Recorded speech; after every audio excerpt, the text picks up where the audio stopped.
Hello, welcome to Zach's Life and Kitchen. I'm Zach. Tonight, and I mean tonight, it is 10:30 p.m. We are starting a brisket to put on the smoker. Um, we're actually doing a brisket for one of my wife's friends from our church.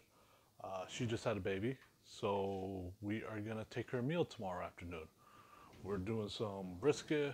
We got some potato salad, macaroni salad, and some baked beans that we're gonna take her. So let's go ahead and get started.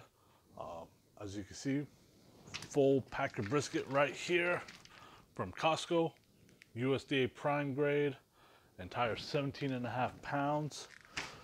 Time to trim this bad boy up and get it seasoned. We're just gonna season it up this evening with some good old fashioned salt, pepper, and garlic. We're gonna use some Worcestershire sauce as a binder to get the seasonings to stick to the meat, and goal is to get it on at about 11:30, 12 o'clock, and then we'll check it in the morning. So let's get started. Okay, all right, so we got it open, we got it wiped down. Now we're gonna start trimming it up. This was a 17-pound brisket when we bought it, so we'll see how it ends up once we get it done. Our goal is gonna be to get this chunk of fat out. That's definitely not gonna render down. We'll clean up this flat a little bit, and then we will clean this side up quite a bit too. Try to take it down to roughly 1/4 inch or so of fat, maybe a little bit less, maybe a little bit more, just depending on that one side. So let's get started. And tonight actually I have both of our older kids helping me. We got Nolan, the oldest out of the four. He's the cameraman now. He would have been here earlier recording with us, but he had some prior arrangement to go out with some friends to a skating rink. And he decided to fall on his butt a few times. That too. The correct way to try and change God's plan. So, and one thing I have learned when doing a brisket is it's all about patience. Just gotta take your time. So don't try to rush whatever you're doing. Just go nice and slow. And if you end up accidentally trimming away some of the meat, that's okay. It's not the end of the world. Just back the knife up and reposition it and get started again. Come here, sir.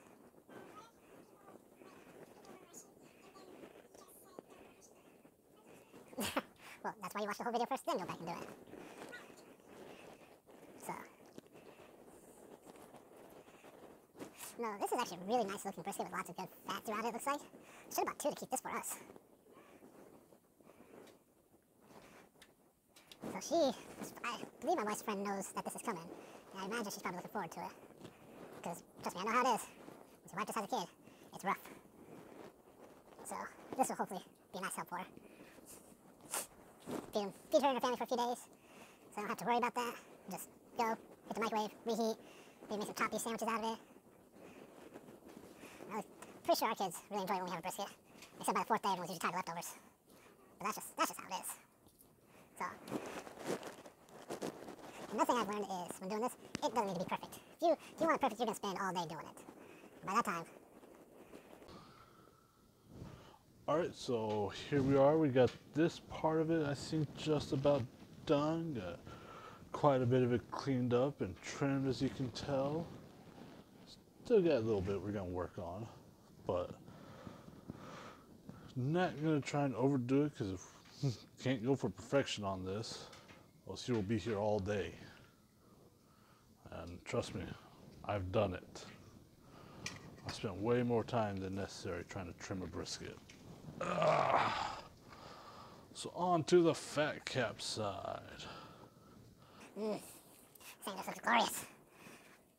Oh yeah.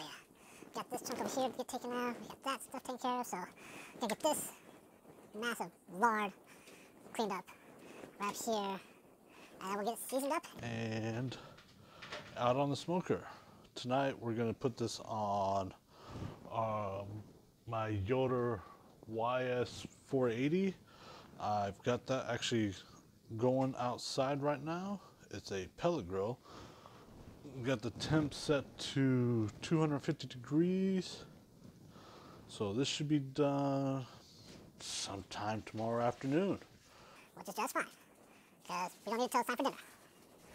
So go ahead and get this all nice and cleaned up and ready to go in the smoker. We will bring you back when we are either just about done or when we're about to head outside, so stay tuned. Alright, so got this all trimmed and seasoned. We're outside at the smoker. It is 11:20 p.m. This thing is getting ready to go on. It's sitting at 247, which is perfect. So let's get it open and let's get it on. Get that. Let's pull this tray out.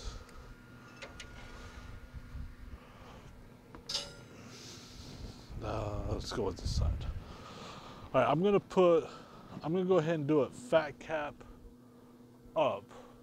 Since I'm putting it on the second shelf, and I'm gonna put the larger point closer to this side, because this is where my heat is coming from.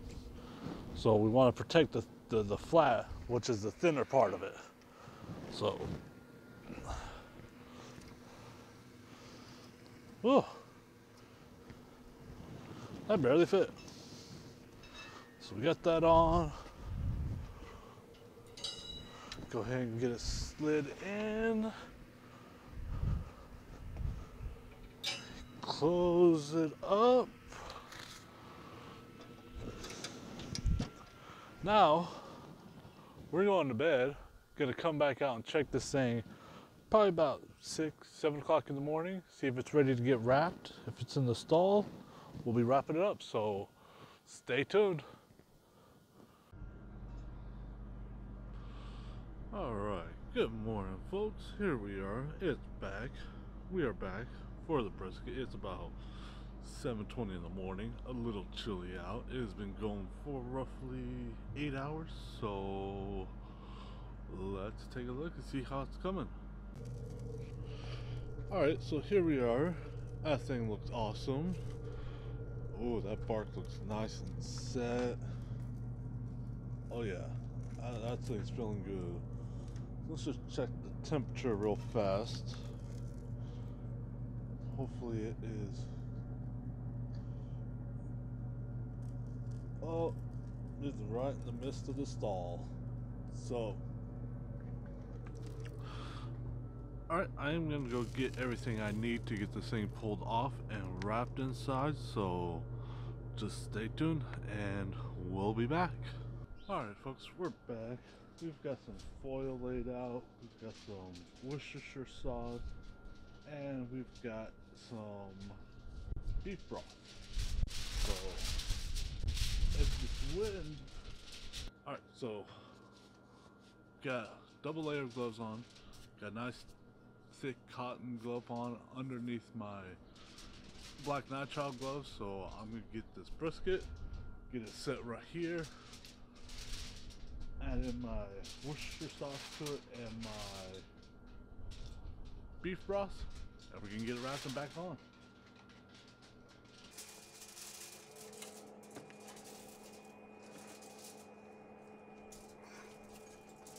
That's looking, feeling awesome. Still got a ways to go, but it is getting there gloriously. Oh, it is a little chilly out this morning. Let's see if I can adjust this a little bit more so you guys can see. Oh, look at that beautiful thing. That thing is just a beauty.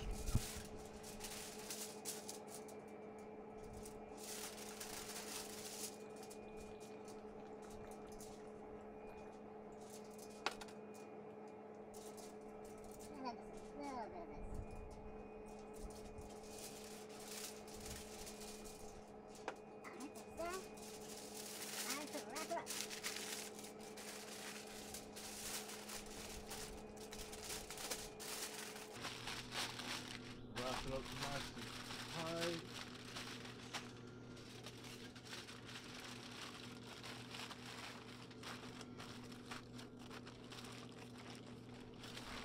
All right.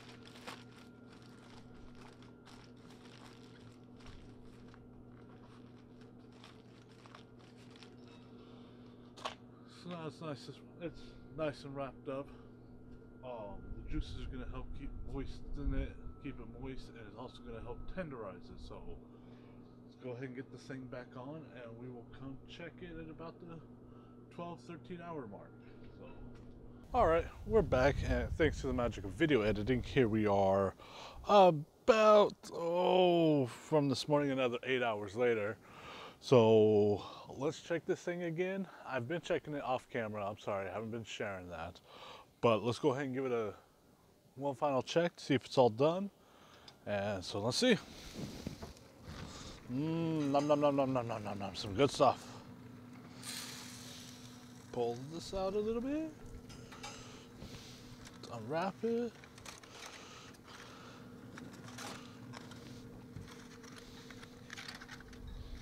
Oh, the camera's too far away for you guys to see this beautiful thing. Oh, but that is going in like butter. Here, hold on for just a minute. I'll bring you a little bit closer so you can check this thing out. Hold on. Don't go anywhere. There we are. Look at that glorious thing. Oh, it's all nice and done, and watch this. Oh, see how, look at that, look at the jiggle, look at the jiggle. Jiggle, jiggle, jiggle. So, gonna go ahead and get this. All right, so we're gonna go ahead and get this inside and get it resting for roughly an hour, hopefully, about. And then we're gonna pull it out, slice it up, and take it to my wife's friend who we've cooked this for. And hopefully I did a good job, and her family enjoy it. So, ow, that's hot. What am I doing here? Hey everyone, this is Zach. Apparently I messed up the audio when I was recording this part of the video, but as you can see, we have the brisket inside. The bark just looks absolutely amazing. Had no trouble slicing it. It was nice and tender. The room was just smelling fabulous as I was cutting this. It ended up cooking for 16-17 hours, and we let it rest for roughly an hour. Had it wrapped up in some foil and a blanket inside of a just regular cooler. Helps keep the heat in it really well. And then we pulled it out, put it on the cutting board, started slicing. My wife was helping me film it this time around, and she was just standing there behind the camera, basically drooling for this brisket. I mean, it was just smelling fabulous. As you can see, I pick up a slice here, and it just bends right over my finger, just lays there limp, and it pulled apart so easily. It was super tender, super juicy still. I mean, you could see the juices everywhere as I was slicing it, and just, yeah, of course, got to give the taste test, you know, make sure it's up to standards here. Gave my wife a bite because she was just sitting there basically drooling over it. But the bark came out fabulous, the brisket came out fabulous. I was a little disappointed in the smoke ring I actually ended up getting on the thing. It wasn't as pronounced or as thick as I wanted it on there, but it still looked good. So, and one thing I should have done, but I wasn't thinking, if you put the meat on the smoker from cold, like refrigerator cold, it has to sit in that smoke longer, so it takes longer to, so it has more time to absorb the smoke, and that would give you a better smoke ring overall, a nice, thick, pronounced smoke ring, which everyone just goes for, and it's just so awesome. But go ahead and finish getting this thing sliced up and get everything loaded up and get ready to pack it up and take it to my wife's friend's house and let them dig in.